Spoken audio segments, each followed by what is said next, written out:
Dahil sa enteng na pangalan ng Baguio, kami ay sinipo ng anak ko, inubo, at ito ako na naman. Kaya ang naisip ko, dahil hindi ako makainom ng gamot, dahil pag uminom ako ng gamot, abay, mas lalong malaki ang hospital. Ay, malaki ang gastos dahil talagang hospital talaga ang puntahan. Dahil hindi na ako makahinga, maglalak na yung lalamunan ko. So, ito ang ginagawa ko. Maglaga ng bawang, sibuyas, at luya. Tapos mamaya, aking patakan yan, pigaan ko ng kalamansi. May tanim naman akong kalamansi sa taas. So, gagamitin ko dahil hindi ako nabili dahil super bahal ang kalamansi. Tapos, lagyan mo ng honey. Little bit honey na ilalagay. O guys, gayahin nyo yan.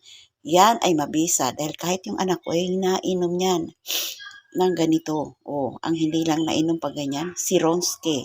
Takot sa herbal. Gusto gamot palagi. Joke.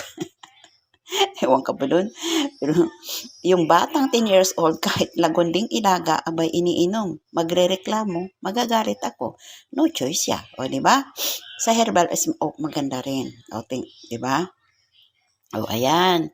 Thank you for watching. Follow and share. Like pa more.